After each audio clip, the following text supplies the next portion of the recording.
प्यारे दोस्तों, आप सबका इस पीसी टॉप क्लासेस चैनल्स में स्वागत है। एक बार पुनः मैं आप लोगों के लिए भूगोल के दो ऐसे प्रश्न लेकर आया हूं जो आपके बोर्ड पेपर में इन दोनों में से कोई एक प्रश्न निश्चित आया करता है।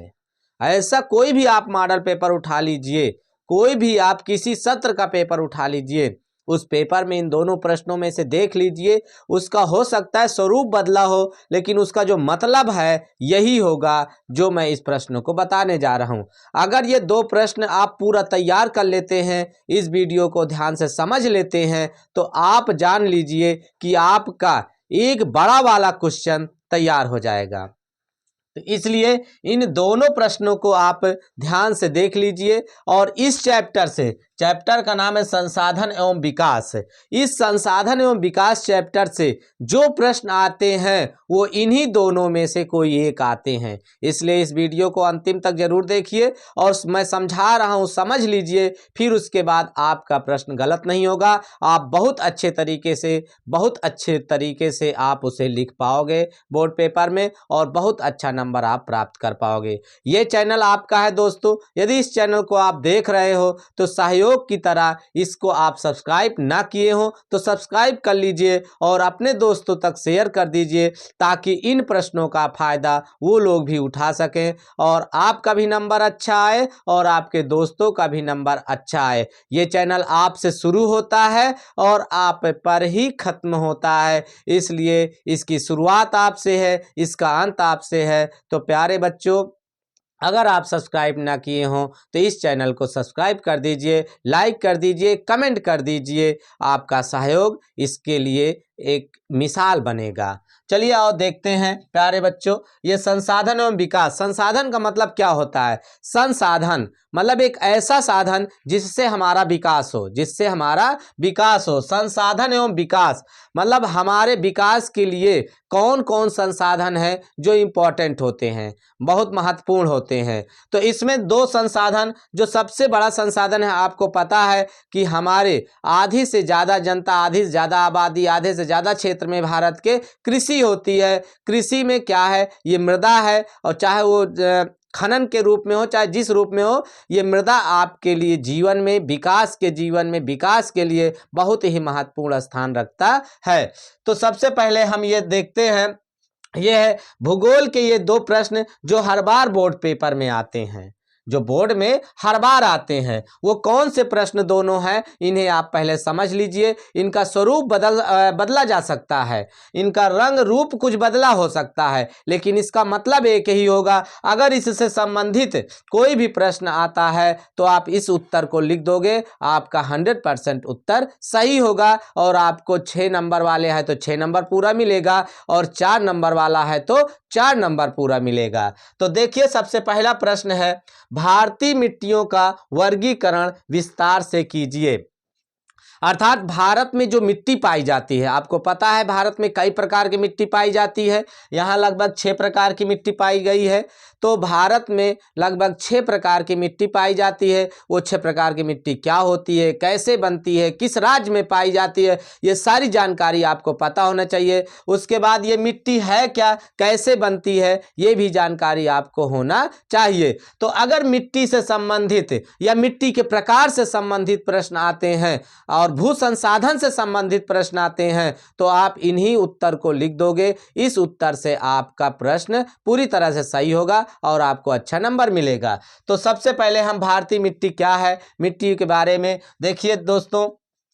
सबसे पहला नंबर है नवीकरणीय संसाधन है। मतलब कि जो हमारे भारत की मिट्टी है, भारत की मिट्टी एक प्रकार की नवीकरणीय संसाधन होती है। किस प्रकार का संसाधन होती है? नवीकरणीय संसाधन होती है। 2 प्रकार के संसाधन होते हैं, नवीकरणीय और अनवीकरणीय। नवीकरणीय जिसको हम दोबारा प्राप्त कर सकते हैं। तो मिट्टी खराब हो सकती है लेकिन पूरी तरह से नष्ट नहीं हो सकती है। तो मिट्टी को बचाना है, मिट्टी को आपको ये नवीकरणीय संसाधन संसाधन है, इसको ध्यान रखना है। तो आपकी जो भारत की मिट्टी है वो एक प्रकार की मिट्टी ही भारत की हो चाहे जहाँ की हो, मिट्टी आपकी एक नवीकरणीय संसाधन है। उसके बाद ये मिट्टी का जो निर्माण होता है, मिट्टी बनती है, मिट्टी जो मृदा है, मृदा मिट्टी का दूसरा नाम मृदा भी होता है। तो मृदा लिखा आ जाए या मिट्टी आ जाए या भू आ जाए, ये तीनों का मतलब मिट्टी होता है। तो इसको आप ध्यान से समझ लोगे। मृदा जैव तथा अजैव दोनों से मिलकर बनता है। जो हमारी मिट्टी है उसका जो निर्माण होता है वो जैव तथा अजैव दोनों से मिलकर बना करता है या बनती है।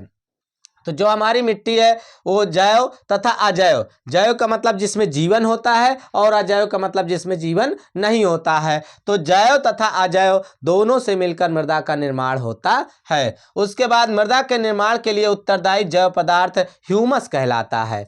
जो जैव पदार्थ मृदा बनने के लिए उत्तरदायी होते हैं, मतलब जिस जैव पदार्थ के द्वारा मृदा का निर्माण होता है उसे क्या कहते हैं? उसे हम ह्यूमस कहते हैं। क्या कहते हैं? ह्यूमस कहते हैं। क्या कहते हैं दोस्तों? ह्यूमस कहते हैं। ध्यान देना, रासायनिक और भौतिक गुणों के आधार पर मिट्टी को 6 भागों में बांटा गया है। रासायनिक या भौतिक आधार पर या गुणों के आधार पर जो मिट्टी है, मृदा है, भू है, उसे 6 भागों में बांटा गया है। वो कौन कौन सा भाग है? सबसे पहले जलोढ़ मृदा है, दूसरा काली मृदा है, तीसरा लाल और पीली मृदा है, चौथा लेटेराइट मृदा है, पांचवा मरुस्थलीय मृदा है, छठवां आपका वन मृदा है।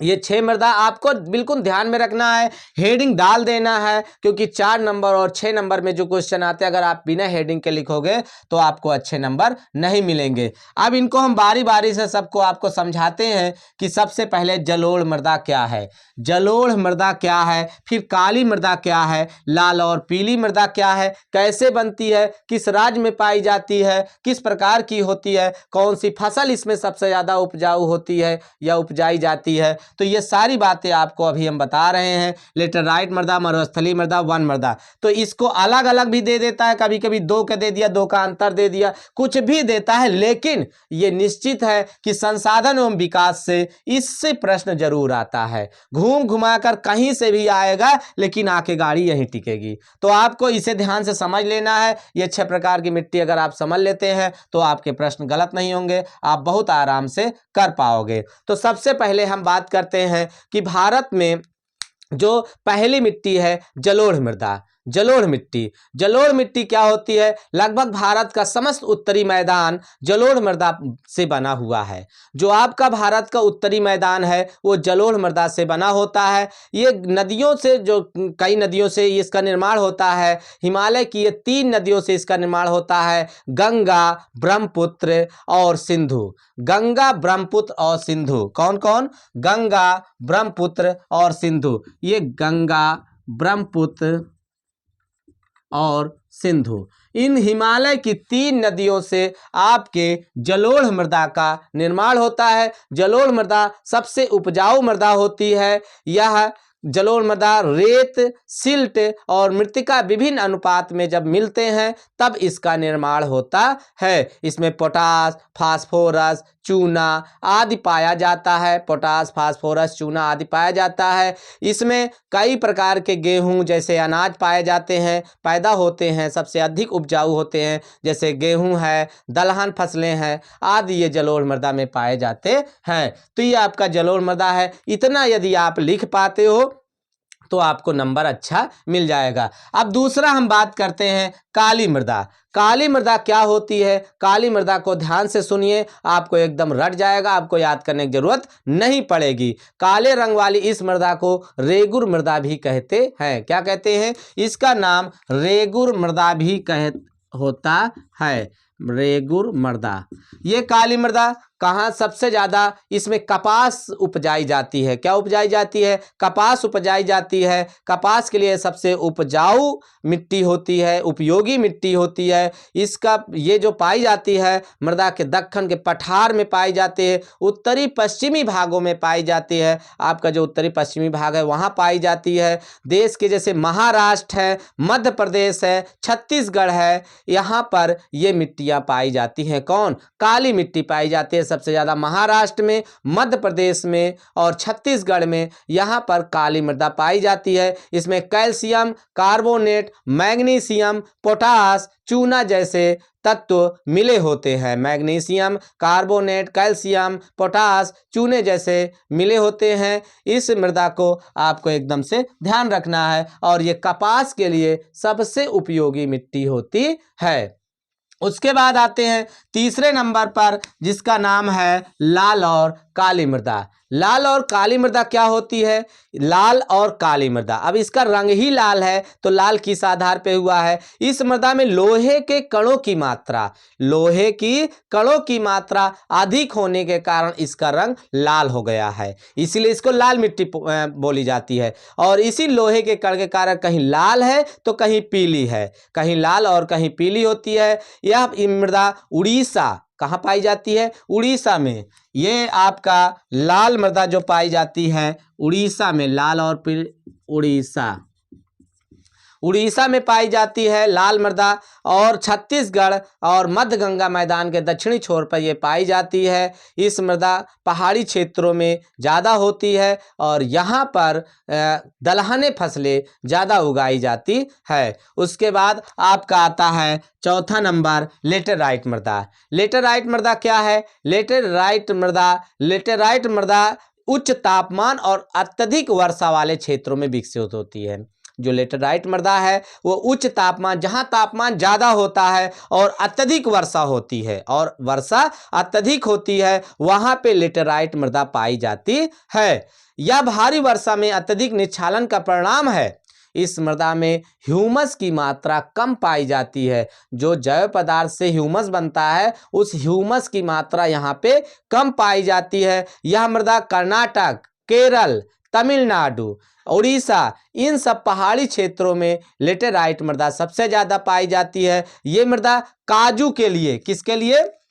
ध्यान रखना दोस्तों, लेटेराइट मृदा काजू के लिए बहुत ही उपयोगी मृदा होती है। ये मृदा आपकी काली मृदा कपास के लिए होती है और ये काजू के लिए होती है। और जलोढ़ मृदा में आपके गेहूं और धान, ये तमाम प्रकार की, हर प्रकार की फसलें होती हैं। तो उसके बाद लेटेराइट मृदा हो गई मरुस्थलीय मृदा। अब आप ध्यान से समझिए मरुस्थलीय मृदा क्या है। इन मृदाओं का रंग लाल और भूरा होता है। इसका क्या रंग होता है? लाल और भूरा होता है। जो मरुस्थलीय मृदा होता है ये आपका 5वां नंबर है, मरुस्थलीय मृदा, जो मरुस्थलीय में पाया जाता है, मरुस्थल में पाया जाता है, इसका रंग लाल और भूरा होता है। ये मृदाएं आमतौर पर रेतीली और लवणीय होती है। कैसी होती है? रेतीली और लवणीय होती है। ये मृदा जो आपका मरुस्थलीय मृदा है रेतीली होती है और लवणीय होती है। शुष्क जलवायु और उच्च तापमान के कारण जल वाष्पन दर अधिक होता है। मृदाओं में ह्यूमस और नमी की मात्रा यहाँ पे कम होती है, मतलब नमी बहुत कम होती है क्योंकि मरुस्थल में पाई जाती है, तो इसमें नमी की मात्रा कम होती है। इस मृदा को सही तरीके से सिंचित करके कृषि योग्य बनाया जा सकता है। अगर इसकी सिंचाई अच्छी हो तो इसको कृषि योग्य बनाया जाता है। अब ये पाया कहाँ सबसे ज़्यादा? मरुस्थलीय मृदा राजस्थान में पाई जाती है। यहाँ पे फसल बहुत कम उपजाई जाती है, कुछ थोड़ी बहुत, वो भी अगर सिंचित जगह है, थोड़ा बहुत सिंचाई हो जाती है तो वहाँ पे कुछ फसलें पैदा की जाती है। नहीं तो मरुस्थलीय मृदा राजस्थान में पाई जाती है, मरुस्थल में पाई जाती है, यहाँ पे बहुत ज़्यादा फसल उगाई नहीं जाती है। इस बात को ध्यान रखना है। अब एक लास्ट है आपका वन मृदा। इसमें प्रश्न का लास्ट 6वीं मिट्टी है वन मृदा। वन मिट्टी क्या होती है? वन मृदा को समझो आप, ये मृदा पर्वतीय क्षेत्रों में पाई जाती है। कहाँ पाई जाती है? वन आपको पता है कि पर्वतों में पाए जाते हैं सबसे ज़्यादा, तो ये मृदा पर्वतीय क्षेत्रों में पाए जाते हैं जहाँ पर्याप्त वर्षा वन उपलब्ध है, जहाँ पे वर्षा भी पर्याप्त है और वन भी खूब उपलब्ध है।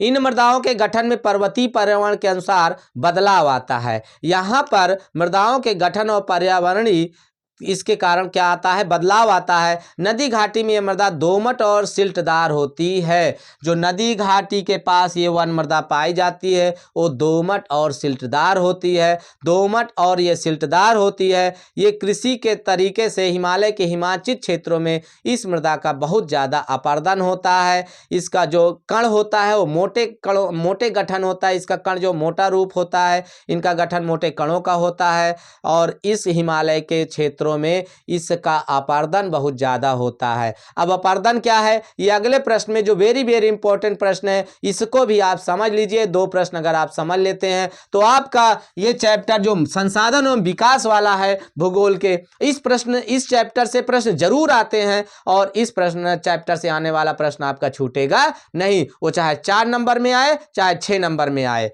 तो ये रहा आपका भारतीय मिट्टियों का वर्गीकरण। विस्तार से हमने पूरा का पूरा व्याख्या कर दिया है। आप इसे थोड़ा सा ध्यान दीजिए, समझ लीजिए, आपका प्रश्न बहुत अच्छा होगा और आपका इस चैप्टर से तो बिल्कुल नहीं छूटेगा प्रश्न, एकदम सही सही आप लिख लोगे। अगला दूसरा प्रश्न है, ध्यान से सुनिए, मृदा अपरदन क्या है? मृदा अपरदन के लिए उत्तरदायी कारणों का वर्णन कीजिए। मतलब सबसे पहले मृदा अपरदन क्या है इसके बारे में आपको जानना है। मृदा अपरदन के और कितने नाम हैं इसके बारे में जानना है। उसके बाद इस मृदा अपरदन के लिए कौन कौन उत्तरदायी कारण हैं जिनके कारण मृदा अपरदन होता है। अब साफ साफ इसका मतलब समझ लो, मृदा अपरदन को और क्या क्या नाम से, पहले तो मृदा अपरदन का मतलब होता है मिट्टी का कटाव। क्या होता है? मिट्टी का कटाव। आपको पता है हमारे यहाँ कई कारण ऐसे हैं जिनके कारण मिट्टी का कटाव समय समय पर होता रहता है और जब अगर कहीं पर उपयोगी फसल उगाई जाती है या उपयोगी मिट्टी है तो अनुपयोगी हो जाती है, या कई और कारण है जिसके वजह से इसका भूक्षरण हो जाता है, मतलब कि काफ़ी मिट्टी खराब हो जाती है। इसी से हमको इस मिट्टी को क्या करना है? बचाना है, रोकना है इसे। क्या है ये आगे देखते हैं। तो मृदा अपरदन क्या है? मृदा अपरदन का सीधा मतलब होता है मिट्टी का कटाव। क्या होता है? मिट्टी का कटाव। जल तथा पवन जैसी प्राकृतिक शक्तियों द्वारा भूमि की ऊपरी परत के तेजी से कटाव को मृदा अपरदन कहते हैं। क्या कहते हैं? मृदा अपरदन कहते हैं। मतलब मिट्टी का ज्यादा तेजी से कटाव होना ही मृदा अपरदन कहलाता है। अब मृदा अपरदन का और क्या नाम है? भूक्षरण। मतलब कि अब चाहे मृदा हो, चाहे मिट्टी हो, चाहे भू हो, बात तो बराबर है। तो भूक्षरण का मतलब है कि पृथ्वी का मिट्टी का खराब होना, भूमि के ह्रास, मतलब ह्रास माने नुकसान होता है, तो भूमि का नुकसान, मतलब मृदा अपरदन का मतलब है भूमि का नुकसान होना। निम्नीकरण, ये भूमि के ह्रास का मतलब होता है भूमि का निम्नीकरण या मृदा का निम्नीकरण। ये कोई भी आ जाए, भूक्षरण आए, भूमि के ह्रास आए, निम्नीकरण आए या फिर मृदा अपरदन आए, इन चारों में से कुछ भी शब्द लिख के आ जाए, आपको यही उत्तर लिखना है, उसके कारण में यही लिखना है जो अभी मैं आपको समझा रहा हूं। तो देखिए, मृदा अपरदन आपको समझ में आ गया क्या है। अब उसके बाद इसके 2 कारण हैं। मृदा अपरदन के लिए उत्तरदायी जो 2 कारण है, इसके कितने कारण हैं? 2 कारण है मेन। पहला है भौतिक कारक, मतलब कि कुछ भौतिक कारक है, प्राकृतिक देन है, जिसके कारण मृदा का अपरदन अपने आप हुआ करता है, होता रहता है। वो भौतिक कारक क्या क्या है? जैसे मिट्टी के बनावट के आधार पर, क्या है? बनावट के आधार पर, जैसे कहीं ढाल है तो कहीं बिल्कुल से गड्ढा है, या किसी प्रकार पहाड़ी इलाका है, कहीं जंगली एरिया है, तो प्राकृतिक रूप से जो मृदा का बनावट है, मिट्टी की बनावट है, उसके कारण मृदा अपरदन होता रहता है। उसके बाद वर्षा के कारण, अगर वर्षा ज्यादा हो रही है, मान लिया जाए बाढ़ आ गई या कुछ हो गया, इस प्रकार से जब वर्षा ज्यादा होती है, पानी ज्यादा बरसता है, उसके कारण भी क्या होता है? मृदा का अपरदन होता है।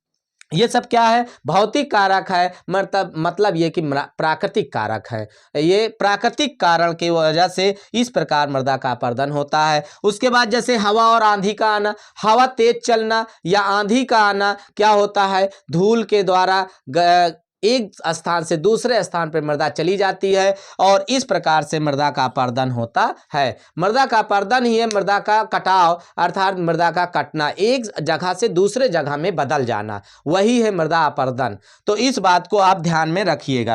अब हम बात करते हैं मानवीय कारक, मतलब वो कौन से कारण है जो मनुष्य के द्वारा, जो मनुष्य अपने कार्यों के द्वारा खुद मृदा अपरदन करवा रहा है, मतलब जिसके कारण मृदा अपरदन हो रहा है। वो मृदा का मानवीय कारक क्या है? जैसे पशुओं की चराई। आपको पता है अगर जहाँ पे अगर घास है, पेड़ पौधे हैं, वनस्पति है, इन सब से क्या होता है? वन है, इन सब से मृदा अपरदन रुकता है। लेकिन अगर पशुओं को छोड़ दिया जाए, वो घास चल लेते हैं, अगर साफ हो गया तो क्या होता है?